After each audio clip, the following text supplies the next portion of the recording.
మాట్లాడుకోవడం కోసం అందరం వచ్చినాము.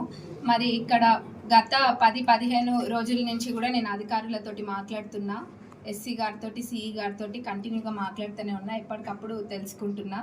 మరి ఇవన్నీ చేసి అట్లనే మినిస్టర్ గారితో కూడా మాట్లాడడం జరిగింది. మరి ఇవన్నీ చేసినాక మనం చూసినట్టయితే మన ఎక్స్ మినిస్టర్ గారు వచ్చి సొమ్మొక్కలది సోకొక్కలది అన్న విధంగా 2 రోజుల్లో నీళ్ళు వస్తున్నాయి అన్నది తెలుసుకొని వచ్చి ఇంకా ఒక ఫోన్ పట్టుకొని మాట్లాడి ఇంకా అంతా చేసేసినట్టు చూపించిండ్రు. కానీ ప్రజలు కూడా గమనిస్తున్నారు. నేను అధికారులతోటి మాట్లాడుతున్నా, ఎప్పటికప్పుడు తెలుసుకుంటున్నాము. రేపటికల్లా నీళ్ళు వస్తాయి మనకి. ఇదే కాదు, మరి అంత ప్రేమ ఉంటే మన ఎక్స్ మినిస్టర్ గారికి మరి గతంలో చేయాల్సినవన్నీ చేసేది ఉండే.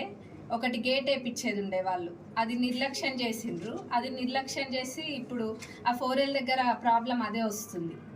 మరి ఇవన్నీ కూడా నిర్లక్ష్యం చేసి ఇప్పుడేదో వచ్చి గతంలో లేని ప్రేమ అంతా కూడా ఇప్పుడే చూపిస్తున్నారు. మరి రైతన్నల మీద మంచిదే, ఈ రకంగానైనా బయటకు వచ్చిండ్రు కదా, మంచిదే. మరి అట్లనే మీరు చూసినట్టయితే చెన్నూరు రిజర్వాయర్, పాలకుర్తి రిజర్వాయర్ మంజూరు చేసింది కాంగ్రెస్ ప్రభుత్వం గతంలో. ఆ మంజూరు చేసింది కూడా గత 10 సంవత్సరాలలో కూడా దాన్ని పూర్తి చేయని పరిస్థితి. అప్పుడు అంత ప్రేమ ఉంటే మరి ఆ 10 సంవత్సరాలలో దాన్ని పూర్తి చేస్తుంటే చాలా బాగుండేది, రైతులకు కూడా చాలా లాభం జరిగేది. దాని ద్వారా ఆనాడు రాష్ట్రాన్ని సస్యశ్యామలం చేయాలన్న ఉద్దేశంతో దేవాదుల ప్రాజెక్టుని ప్రారంభించింది కాంగ్రెస్ ప్రభుత్వం. మరి దాని ద్వారా ఈ నియోజకవర్గంలోని రైతులకు కూడా అందరికీ సాగునీరు అందింది. అది కూడా గమనియాలి. రైతులని కాపాడుకునే ప్రభుత్వమే కాంగ్రెస్ ప్రభుత్వము. మరి ఏదో అధికారులతో మాట్లాడనట్టు లేకపోతే ఇంకేం పట్టించుకొని విధంగా ప్రచారాలు ఆపితే బాగుంటుంది. ఇవన్నీ మానేసి మనం ప్రజలకు ఏ రకంగా ఉపయోగపడాలో ఆలోచించుకోవాలి.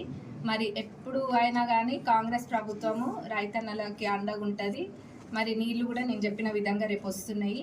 మరి టెంపరీ సొల్యూషన్సే కాదు, పర్మనెంట్గా ఏ విధంగా అయితే మా నియోజకవర్గంలో, మా పాలకుర్తి నియోజకవర్గంలో ఏ విధంగా చేస్తే పర్మనెంట్ సొల్యూషన్ అనేది ఉంటుందో అవన్నీ కూడా నేను అధికారులతో మాట్లాడుతున్నా. మీరు చూసినట్టయితే త్వరలోనే ఏదో ఒకటి వచ్చే ఎండాకాలం కల్లా కూడా అసలు ఇవేమి ఉండవు. పర్మనెంట్ సొల్యూషన్ అనేది తప్పకుండా అది రెస్పాన్సిబిలిటీ నాది, నేను అది తప్పకుండా చేసి తీరుతా అని కూడా మా పాలకుర్తి ప్రజలందరికీ చెప్తున్నా.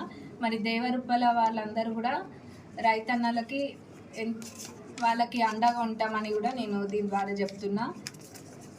ఏమైనా నీళ్ళు సమస్యలు అవన్నీ రేపు ఖచ్చితంగా నీళ్ళు వస్తాయి. మరి క్షమించాలని కూడా రైతన్నలందరినీ కోరుతున్నా. అది మన తప్పు కాకపోయినా వాళ్ళందరి రెస్పాన్సిబిలిటీ కూడా నాది కాబట్టి నేను ఆ బాధ్యతను తీసుకొని క్షమించాలని కోరుకుంటున్నా.